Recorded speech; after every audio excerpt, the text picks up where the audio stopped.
Happy Lord's Day, everybody, and welcome back to our study of the pastoral epistles. This week, I want us to return to a text that we looked at briefly a couple of weeks ago. We were looking at the broader context of 1 Timothy chapter 2 and how Paul lays out how we, the church, are to work alongside God in his desire for all people to be saved and to come to the knowledge of the truth. Right, so he provides us with some specific things that we're supposed to do. We're supposed to pray. Right? That's the main thing that the church is engaged in this regard, is prayer. And he specifies towards the end of the chapter that he desires the men to lift holy hands without quarreling, right? Without fights, without anger. Right, so that's the thing that he specifies for the men to look out for, is that in their prayers they should be at peace. They shouldn't be quarreling with each other. The women, likewise, he said, should be should be adorned in modest apparel, right, good works, so that likewise their prayer is not undermined. But then he finishes off the chapter with a text about teaching.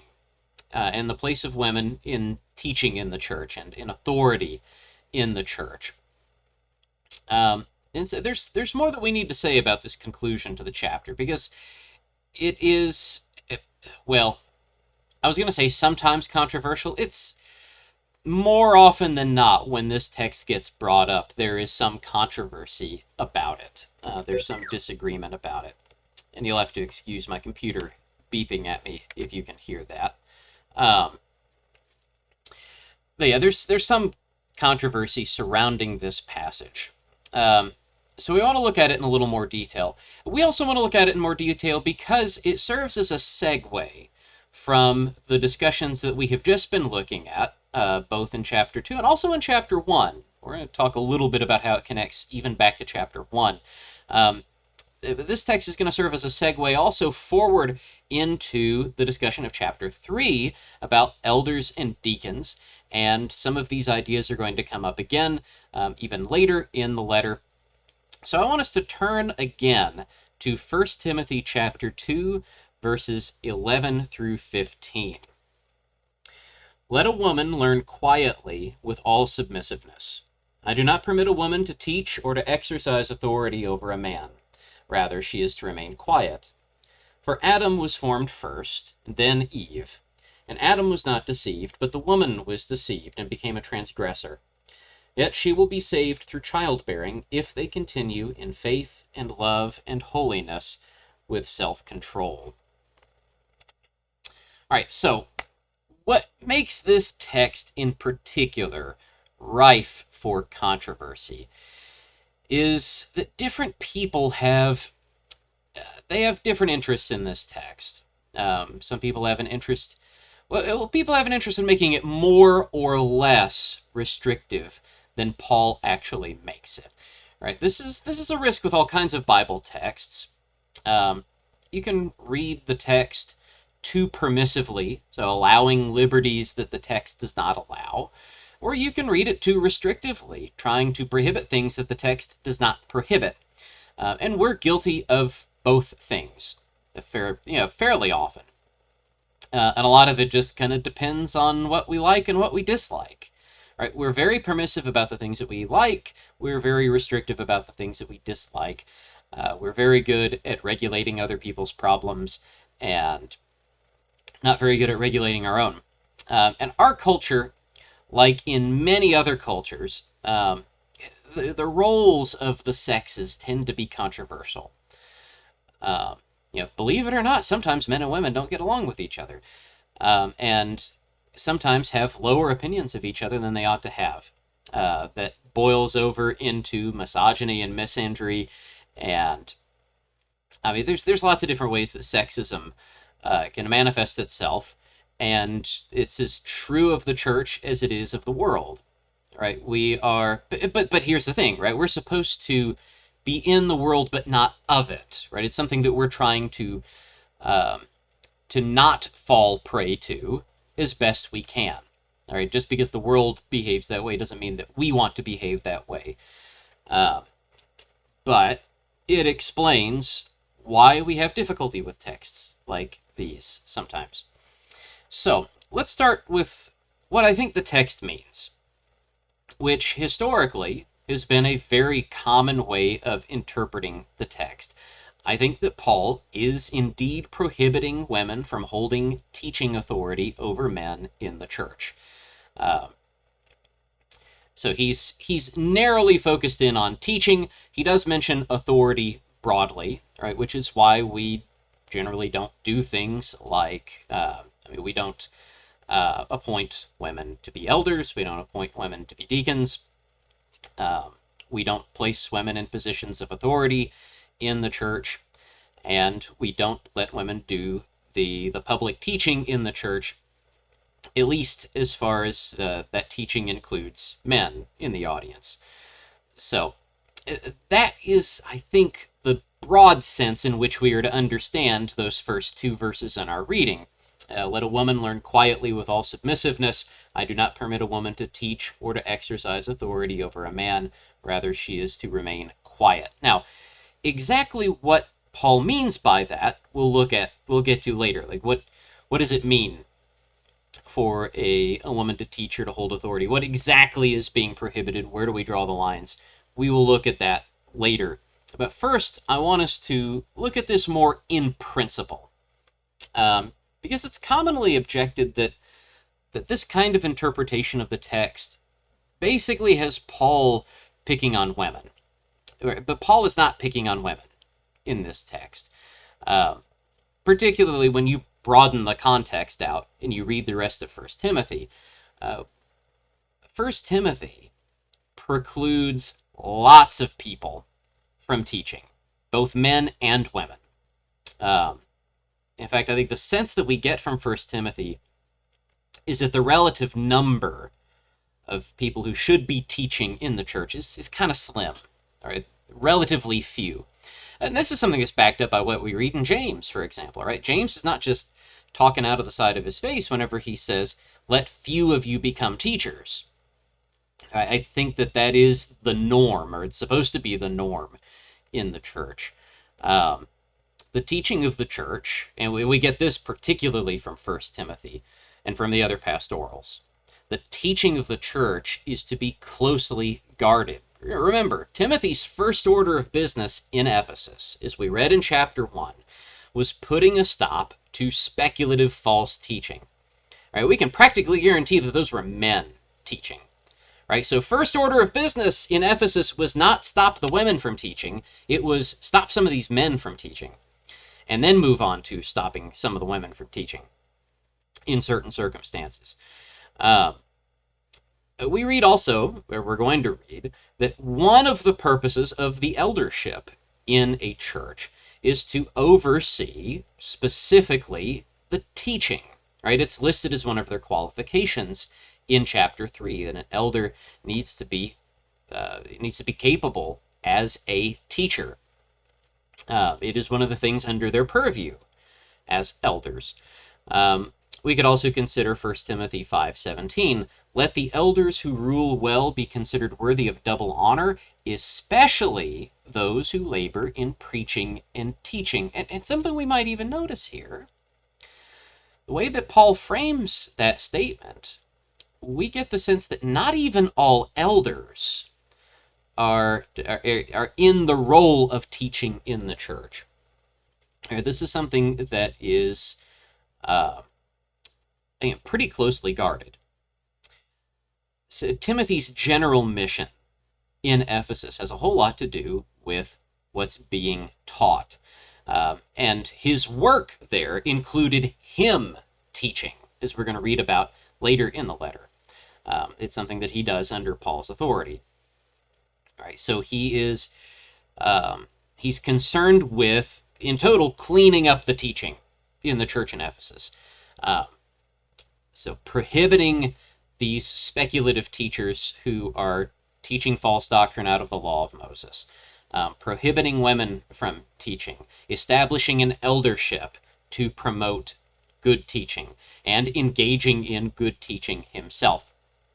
So we're going to see this is a huge focus in 1 Timothy, and we're going to see that focus continue in the other pastoral letters as well, in 2 Timothy and in Titus.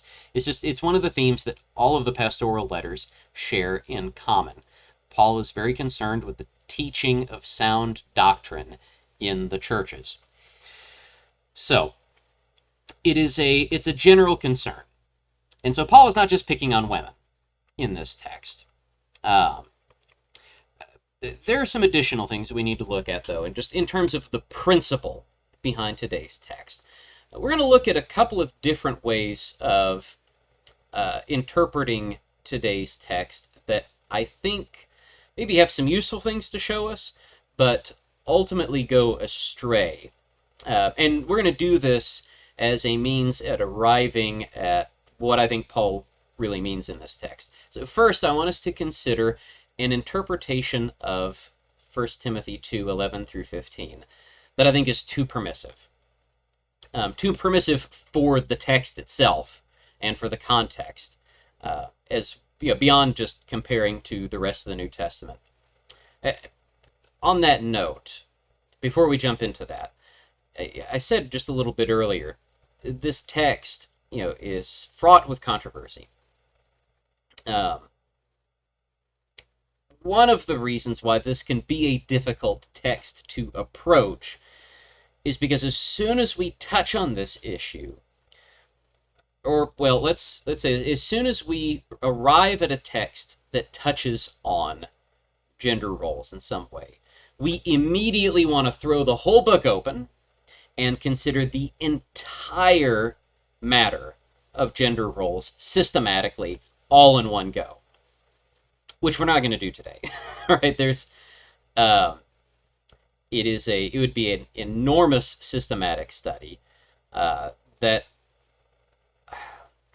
I don't know, these kinds of systematic studies they present a lot of opportunities to go off the rails and engage in proof texting and ripping things out of context, which is why I have always preferred to address things as they come up in context. So we are going to be touching on other parts of the New Testament as we study through today, but we are by and large going to be sticking here to 1 Timothy. So I want us to begin by considering this interpretation that I think is a little too permissive. It's more common in our times than it was in times past, but the interpretation goes this way: that Paul is not prohibiting women from all teaching authority over men in the church, but rather Paul is prohibiting women from domineering men in the church. So the problem is not what they're doing, it's the way that they're doing it. And where this interpretation comes from is the sense of the Greek word authentane, which our ESV translates exercise authority. All right, when Paul says, I do not permit a woman to teach or to exercise authority over a man, the phrase exercise authority comes from this Greek word authentane. It can mean to control or to domineer someone. And we can enlist history to help us to understand what kind of behavior Paul is talking about here. The cult of Artemis was very influential in Ephesus, and we know that not just from history, but we know that from Scripture. You might remember from the book of Acts that whenever Paul visits Ephesus, and he spends quite a while there ministering, remember Demetrius the silversmith, and you remember the riot that he begins in Ephesus, and it starts because the worship of Artemis is suffering. Right, so we can already see that people in Ephesus are perhaps literally crazy for Artemis. Right, they're willing to go to extremes for Artemis. The cult of Artemis has a stranglehold on the city. What we know historically is that the cult of Artemis was more or less matriarchal. Right? It promoted an idea of female supremacy over men. Right? So you had priestesses in the cult of Artemis. and they were very domineering, right, and put men down. So the theory goes that Paul is addressing women who have been influenced by that kind of thinking in Ephesus. There are alternative versions of this theory that ultimately point to the same interpretation. You'll read some commentators speculate about kind of a sexual revolution in the Roman Empire, very similar to what happened here in the U.S. in the 60s, with some very similar results, too. Right? Traditional gender roles kind of got flipped on their heads.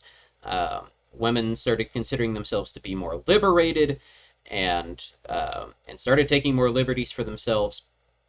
It's a model of womanhood that is frequently referred to as the new woman. And some commentators you'll hear speculate that the new woman model, it basically arrived in Ephesus.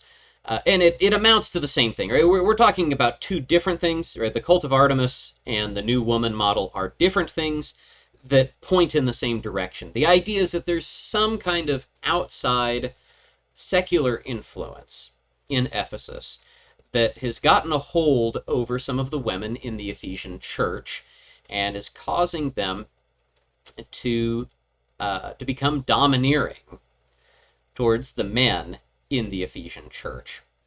Now, it's not an unreasonable theory to some degree, because it explains much of what else Paul says in today's reading. For example, he brings up the creation narrative to push back against the idea of male inferiority and the domineering attitude that has come from it. All right, so the cult of Artemis, their narrative says that women are the superior creature. They are men are the inferior form of human being. And Paul takes the Ephesians back to the scriptures and says, no, it was Adam who was made first. Eve. So in other words, Adam, men are not inferior to women.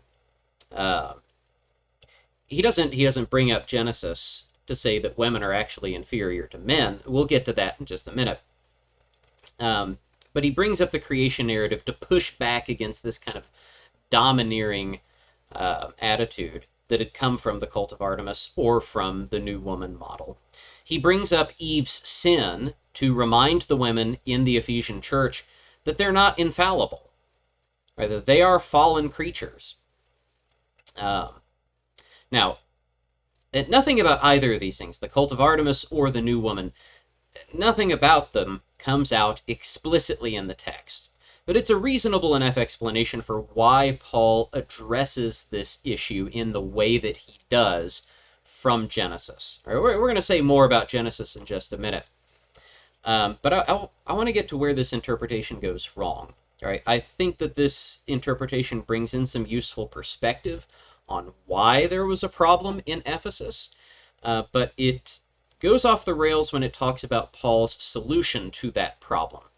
All right, this interpretation says that Paul is not prohibiting women from exercising teaching authority over men in the church. It says instead that Paul is merely prohibiting women from doing so in a domineering way.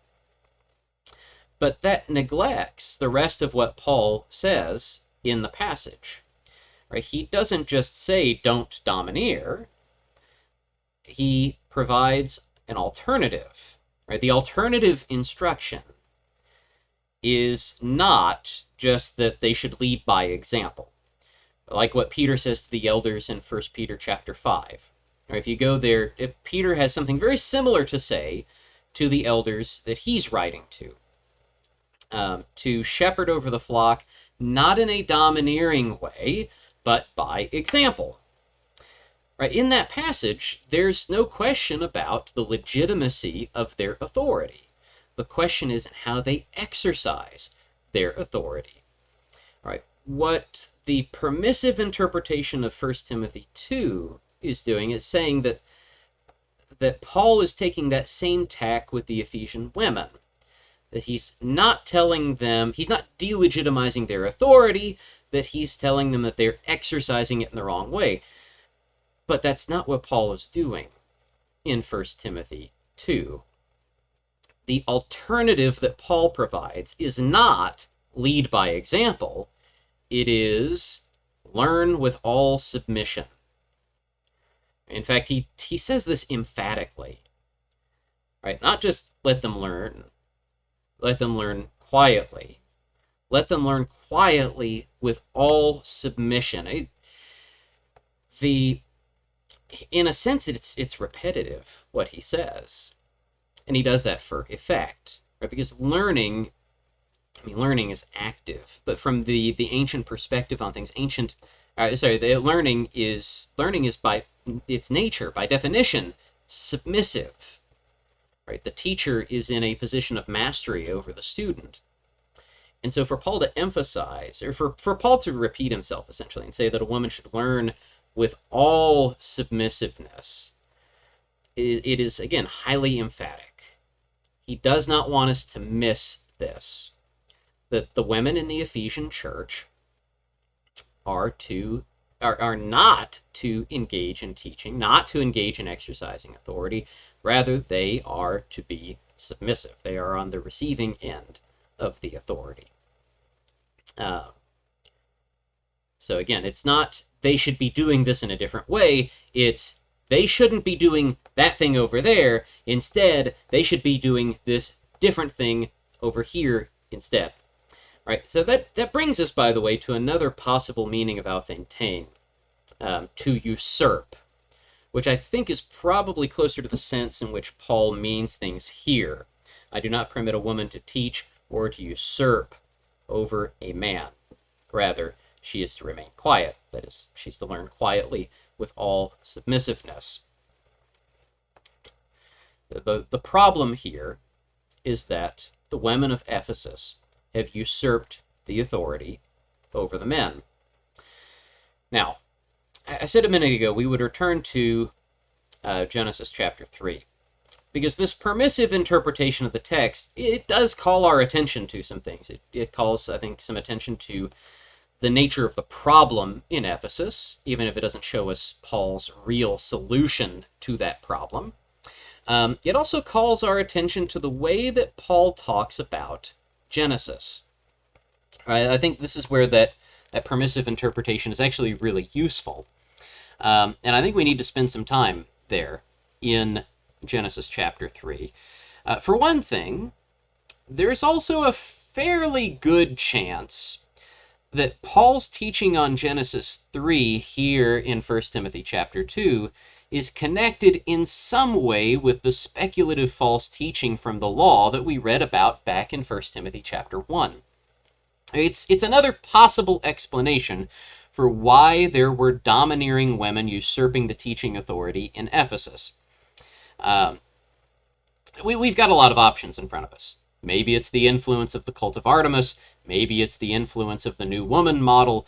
Maybe it's the influence of this speculative, kind of proto-Gnostic false teaching from the Law of Moses, where these guys are using myths and genealogies and have suddenly discovered in the Law of Moses that women ought to be engaging in the teaching and holding authority in the church. It might be that. We might be looking at several different impulses all working together at the same time, pushing in the same direction. It might be all, any combination of those three things in operation at once. But I suspect that Paul returning to the Old Testament, returning to the Law of Moses here, it's hard to look at that and say, that's entirely disconnected from what he had to say earlier about the purpose of the law in chapter 1. But we also need to look at Paul's reading of Genesis 3 for more mundane reasons that I think touch us a little closer to home. Because it's really easy, and I've heard this pretty frequently in our circles. It's easy to oversimplify Paul's interpretation of Genesis as, well, men get to do the teaching because they're better, right? They're the stronger sex, and women are the weaker sex. Adam was formed first. Adam wasn't deceived. He didn't get fooled. He's got, the moral. He has the superior moral clarity. All right, there are a couple of things in the text that should make us realize that Paul is not reading Genesis in that way. First off, let's consider what he says about Adam. Adam was not deceived, but the woman was deceived and became a transgressor.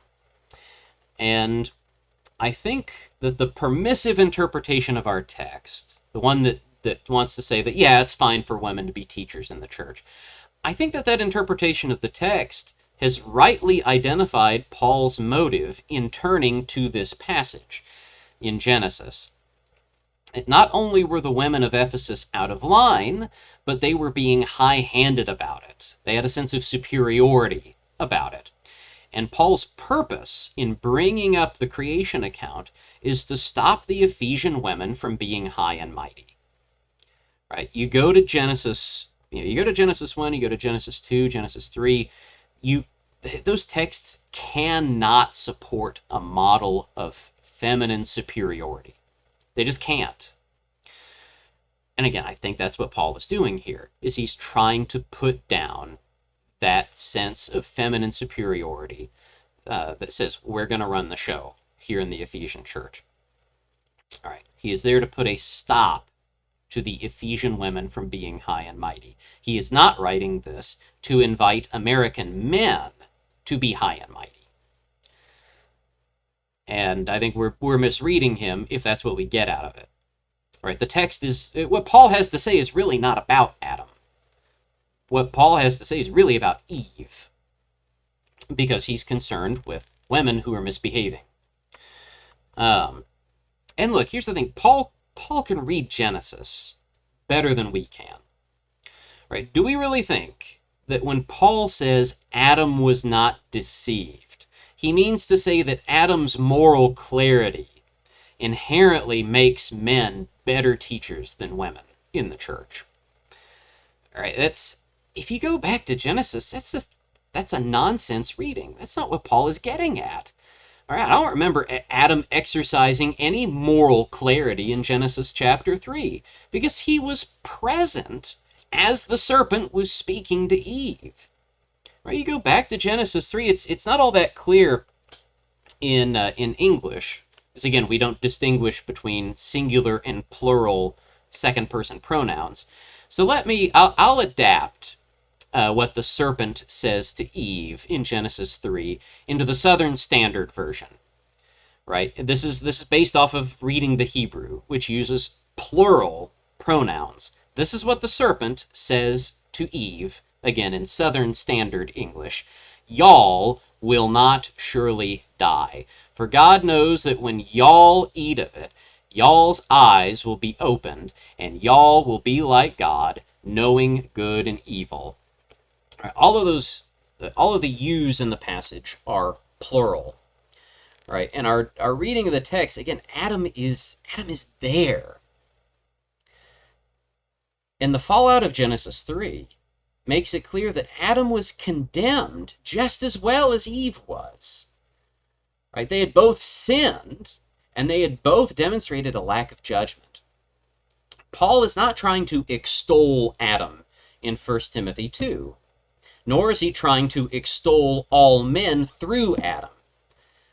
And again, if we're not going to be good readers of Genesis, we should at least be good readers of Paul, because it's the same Paul who tells us, in Adam all die.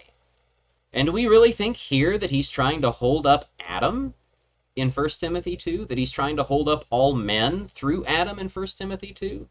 Again, this passage it's not about Adam, because it's not the men who are the problem in this passage. The text is ultimately pointing at the behavior of Eve to correct the behavior of the Ephesian women. He's aiming this comment at women who think themselves superior to men.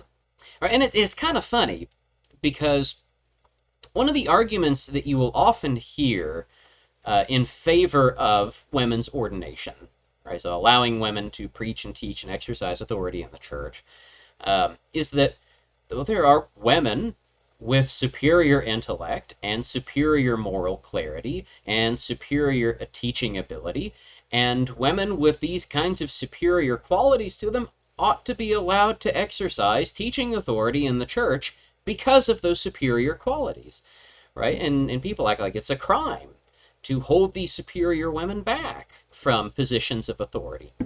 But what Paul's doing in this passage is he's cutting that whole idea off at the knees, that teaching authority is not about superiority. And that's something that, again, is going to be reinforced to us throughout the letter and is reinforced to us in other places as well. Right? The authority of the eldership is not a matter of superiority, which is why Peter instructs elders not to be domineering. Right? Teaching authority is not about who is superior. We can even just frame it in terms of the requirements for elders that we're going to read about in 1 Timothy chapter 3. One of the requirements is that an elder be capable of teaching. Does that mean that every man who is capable of teaching should be an elder? Obviously not. Right? Is every man who's capable of teaching, should every man capable of teaching be teaching in the Lord's church? I think we have to answer that question also in the negative. There were probably some really skilled guys among the false teachers that we read about in chapter 1. Again, having a superior intellect, having superior teaching ability does not make you qualified to be a teacher. So, the next thing that we need to consider from Paul's interpretation of Genesis is what Paul says at the end in verse 15. Yes, she will be saved through childbearing, if they continue in faith and love and holiness with self-control. Now, there are still a few... the vernacular word for them today is trads. I don't know if you're familiar with the term trad. Somebody who's a trad is very traditionalist. And there are still a few trads in the church who contend that this text teaches us that a woman's primary value as a woman is in bearing children. Right? The sole feminine virtue is being the baby factory. That is, and I've honestly, even growing up in conservative churches of Christ, I've not heard that presented all that often. Every once in a while. It's mostly out of other traditions that I hear trads coming out and trying to pretend like that's what Paul is teaching here. So they have Paul basically saying, like, y'all women should be less concerned with teaching and more concerned with birthing babies. Right? Yeah, and that kind of ignores how Paul's reading of Genesis 3 is connected to the matter of teaching authority in the church. Like, why on earth does he even bring it up? And it also gets us into some really spurious ideas about the nature of salvation. Right? Like, I don't know, are there people out there that really have it in their heads that there's like this special additional track to heaven just for women for having children? I don't know. If that's what we believe, again, I said I didn't want to open this up to like a big systematic study of the rest of the New Testament or the rest of the Bible. But I do just kind of have to point generally at like the rest of the Bible. Like, please look at the rest of the New Testament if you think that giving birth to a child is going to grant you a special one-way ticket into heaven. That is not the way the salvation works in the New Testament. That's not what Paul is talking about. So, what is Paul talking about? Well, we should note that Paul changes number right in the middle of his sentence. He begins with the singular, she. She will be saved through childbearing. And then he switches to the plural, if they continue in faith and love and holiness with self-control. Paul still has Genesis in mind when he brings up childbearing, because he wants us to remember what God says to Eve there in Genesis 3. Eve being the she in question when Paul says she will be saved through childbearing. Remember what Genesis 3:16 says. To the woman God said, I will surely multiply your pain in childbearing. In pain you shall bring forth children. Your desire shall be contrary to your husband, but he shall rule over you. Now, this bit of Genesis 3 is still pertinent to Paul's discussion because it talks about authority. Right? Your desire shall be contrary to your husband. We might be more familiar with the King James's rendering of this. Thy desire shall be to thy husband. Or sometimes we render this. I don't know if any of the common English translations render it this way. I think we just kind of render it this way ourselves. Your desire shall be for your husband. Right? But Paul's not talking about anything sexual here. Not that kind of desire for your husband. The particular Hebrew word that is used here for desire it's pretty rare. And if I remember correctly, the only other place that we see it in Genesis is in Genesis 4, and God speaks to Cain. He says, and if you do not do well, sin is crouching at the door. Its desire is contrary to you, but you must rule over it. So there, at least the ESV has rendered it in the same way, right? Desire contrary to, your desire shall be contrary to your husband. Sin's desire shall be contrary to you. It cues us in that the same kind of language is being used there. The same concept is being considered there, right? Sin, as God is speaking to Cain, the idea is that sin is going to try to overcome you, to master over you, to lord it over you, domineer you. Again, using the language that we've been using and talking about the problem in Ephesus. And I think that is also what God has in mind as he's speaking to Eve. All right, when he says, I will surely multiply your pain in childbearing. In pain you shall bring forth children. Your desire shall be contrary to your husband. In other words, you're going to want to domineer. You're going to want to be master. But he shall rule over you. So the idea is mastery, dominion, which God flatly denies to Eve. And I think the point of bringing up the childbirth passage is to remind the women of Ephesus that just as Eve's continued life did not depend on her mastering Adam, neither does their life in the church depend on their having mastery or dominion over the men of the church. Rather, they are to continue in faith and love and holiness with self-control. All right, so we've spent some time considering, we've considered Genesis. We have considered one interpretation of the passage that I think explains a couple of things but falls short in the end. I want us to now turn our attention to the other side of that coin and look at a passage that doesn't explain anything right, but ultimately comes to something resembling a correct conclusion. Right? So we've got one position that walks around in the room with the lights on and still bangs his head into the wall, and we've got another position that's walking around in the dark and somehow manages to find the doorway, more or less. They still whack themselves on the door frame on the way out.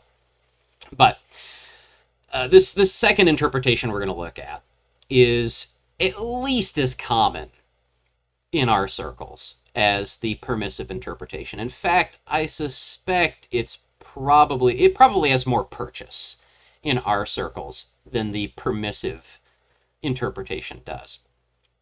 It is an interpretation that reads our text more restrictively than Paul means it, mainly due to ripping it out of context and stuffing it full of secular ideas about sexual norms, gender roles. So, first, let's look at the positive part of the prohibition. This is part that I think this interpretation gets wrong. Paul says that women are to learn quietly. And he repeats that in the very next sentence. She is to remain quiet. So what does that mean? What does it mean, let a woman learn quietly? That she is to remain quiet. Just as quiet can mean several different things in English, so also the Greek word hesuchia can mean several different things. And that's the word that's being translated quiet, hesuchia.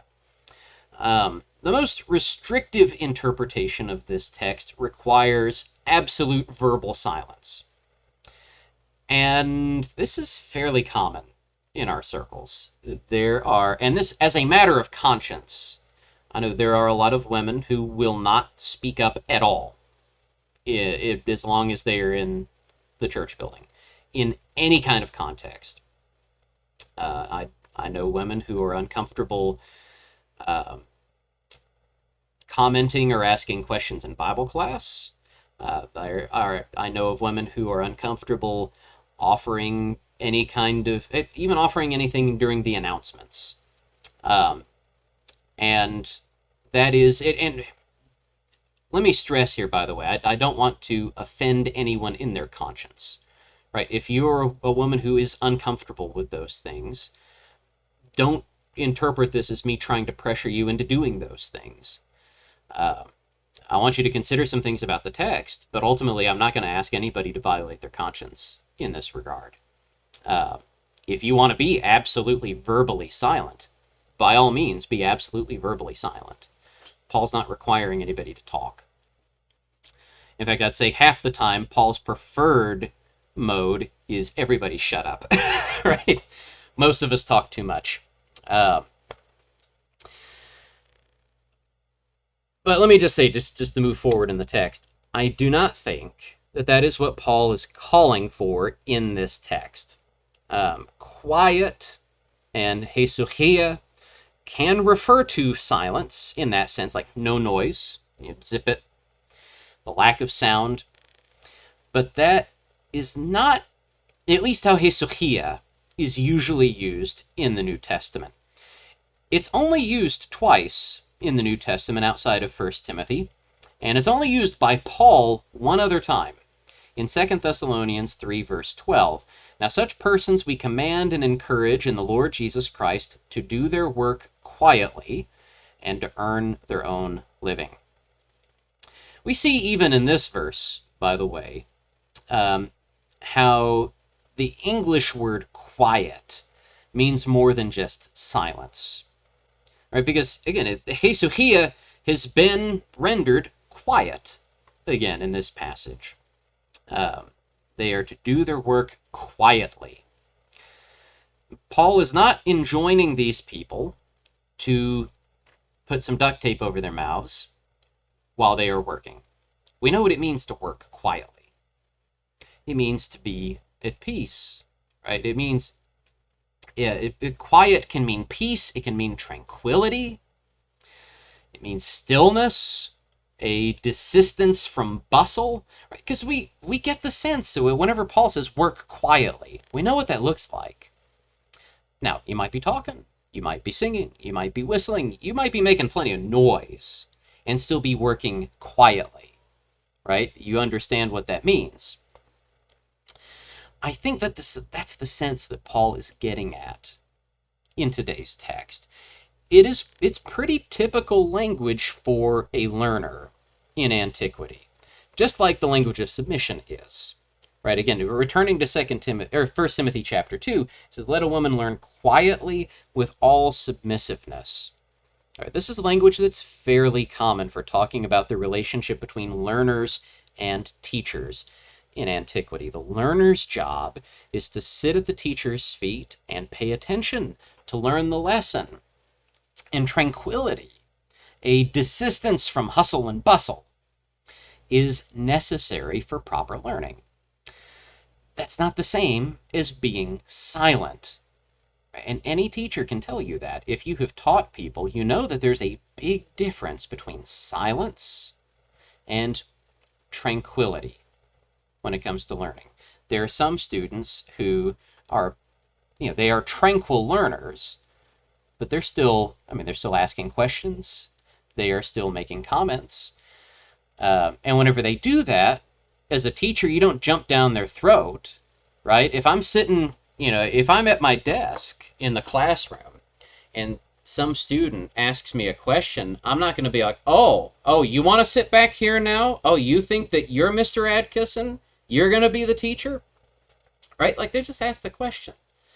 Right? They've not tried to usurp my position as a teacher. They're not trying to domineer.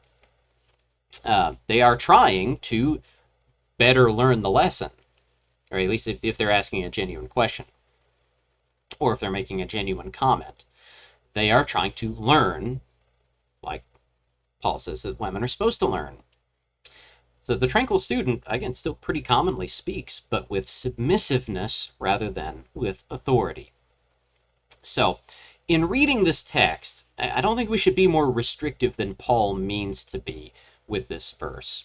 And we should resist the urge to cry foul every time a woman opens her mouth in church, whether it's in Bible class or whatever context. And we recognize that quietness, again, there are different kinds of speaking, right? There's submissive speaking and there's authoritative speaking. So we should recognize that. We should also recognize that the negative part of Paul's instruction, the prohibition that Paul gives us in this passage, is qualified. The text itself limits the prohibition to teaching and to exercising authority over men. It does not extend that prohibition to other activities. It does not extend that prohibition to teaching or exercising authority over other people. It is very narrowly tailored. The prohibition is against teaching and exercising authority over men. And the context limits that discussion to the church. That's what Paul has been talking about with Timothy the entire time. From the beginning up through this point, he's talking about the conduct of the church. And that's going to be, I think, cemented and even more explicitly in the next chapter. We're dealing with the life of the church. And so we should not take this prohibition out and about where it doesn't belong. Women are not generally prohibited from exercising any kind of authority over any man in any context. Paul has no gender role interest in whether or not a woman becomes a manager over an office or over a store, or if she becomes a chief executive in some business, or if she becomes a professor, or holds some other position of authority or some other teaching position outside of the church. This is also, again, not just a general prohibition against all forms of women teaching. And it's not a prohibition, Paul's not prohibiting them from all forms of teaching in the church. And he's not prohibiting them from teaching men in an absolute sense. Our understanding of this prohibition needs to be guided by what we see in the rest of the New Testament. And here I will allow myself to wander outside of 1 Timothy 2 a little bit. Because we do need to consider some examples that should constrain the way that we interpret the text, that constrain the way we interpret the prohibition in particular. For example, Priscilla, who often lived in Ephesus, by the way, is named as one of Apollos' teachers in the book of Acts. Now, she is not independent of Aquila, her husband, but neither is he independent of her. Luke names them together as co-teachers in that circumstance when they are in Ephesus teaching Apollos, who is a man. That episode especially should inform our understanding of this prohibition in 1 Timothy 2, because the prohibition is narrow enough that Priscilla presumably does not run afoul of it while correcting Apollos with regard to baptism. Right? We get no indication at all, either in Acts or in any of the epistles, that Priscilla has engaged in anything untoward, in anything unbecoming. That she's been entirely justified in what she has done in teaching Apollos. Beyond that, Paul also strongly implies that Timothy himself has received his own early instruction in the faith from his mother and his grandmother. All right, consider 2 Timothy chapter 1, verse 5. I'm reminded of your sincere faith, the faith that dwelt first in your grandmother Lois and your mother Eunice, and now I am sure dwells in you as well.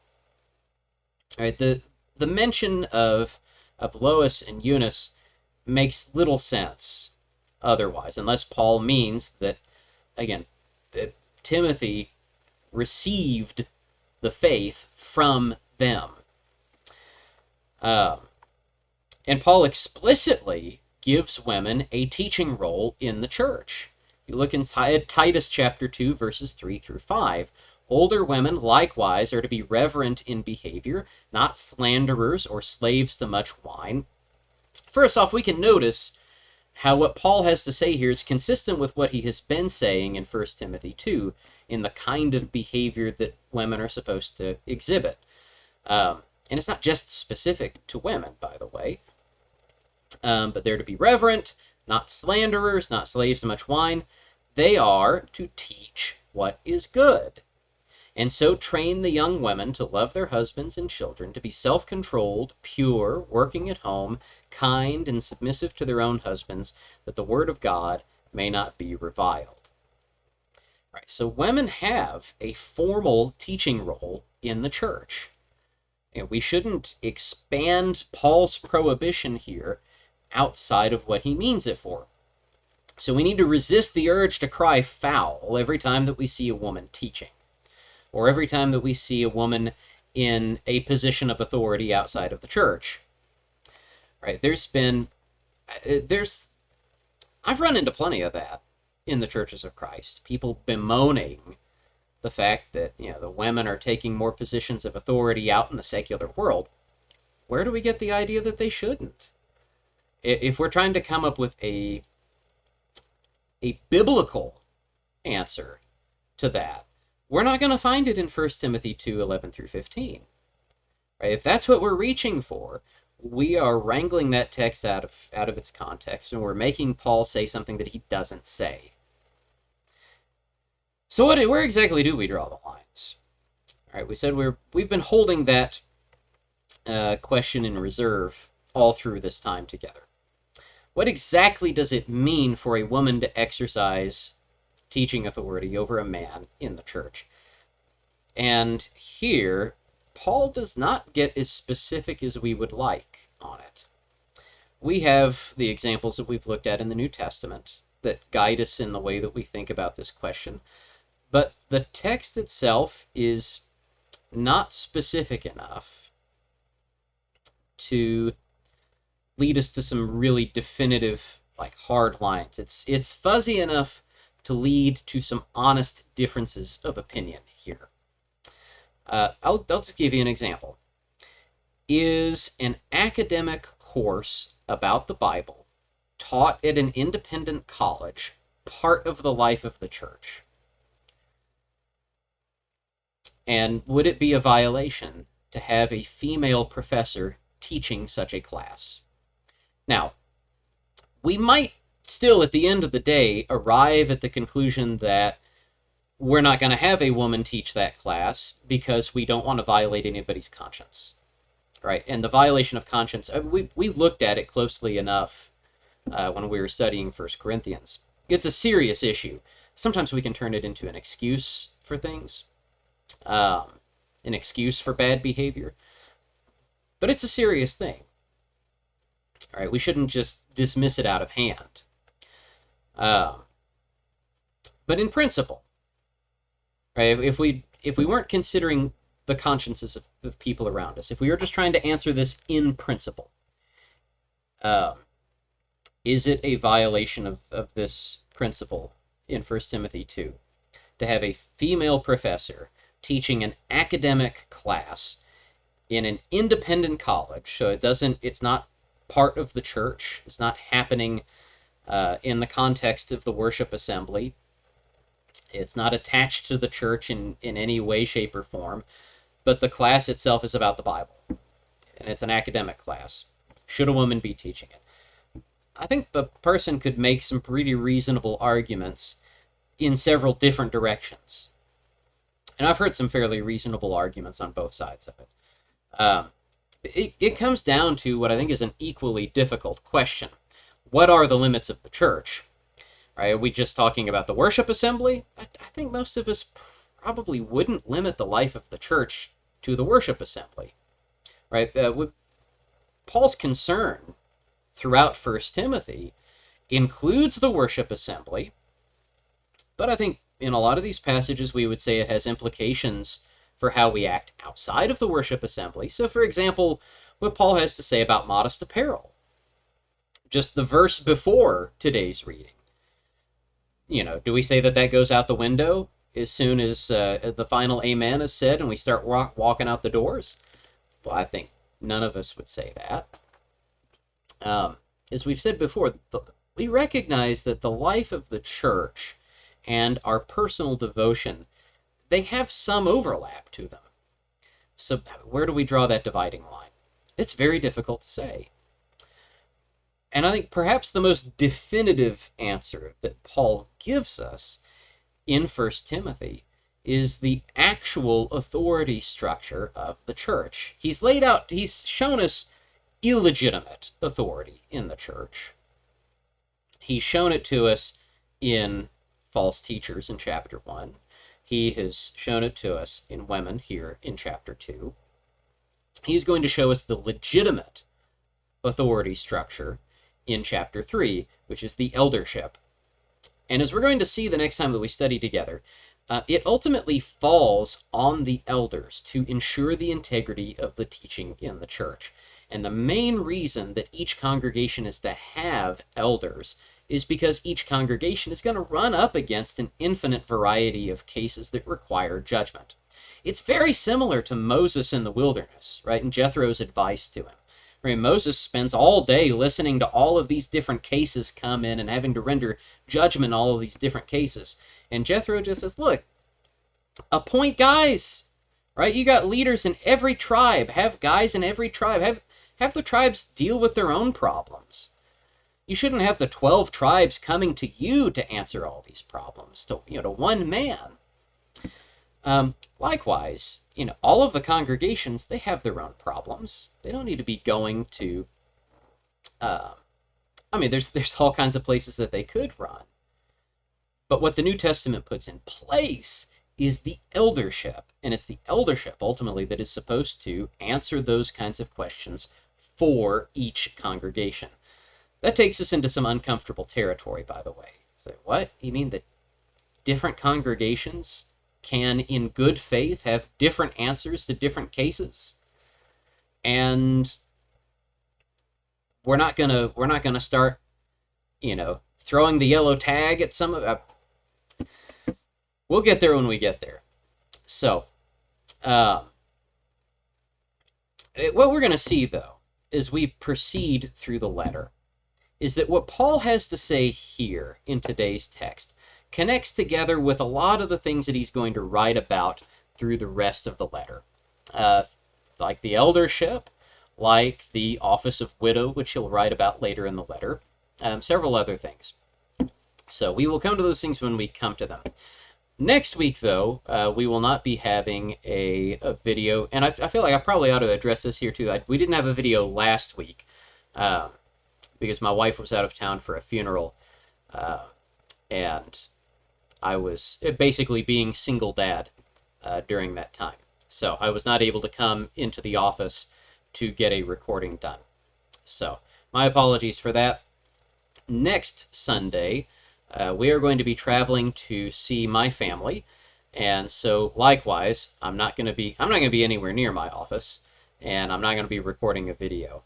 So, Lord willing, we will see you in a couple of weeks, which should be the 30th, I think, will be the next video that we see. So, again, Lord willing, we will see you then. As we do every time we meet together for one of these videos, I want to invite everyone watching this to obey the gospel.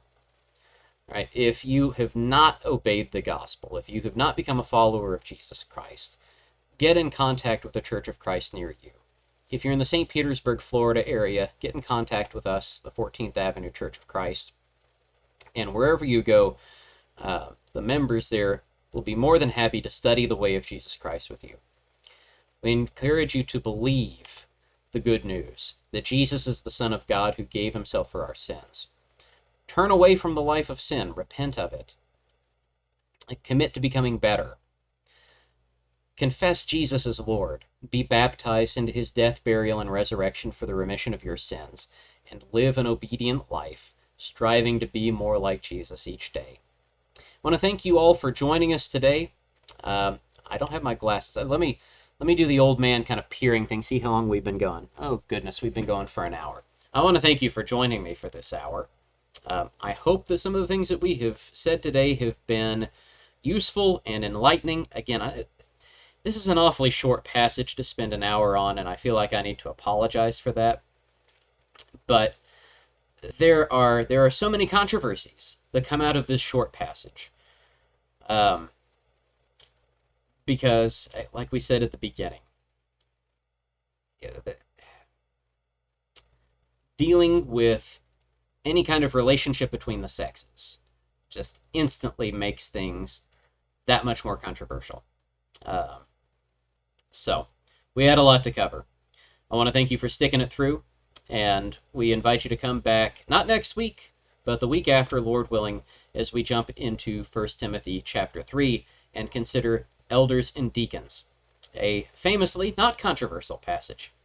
Thanks for joining us. Take care. See you next time. Bye-bye.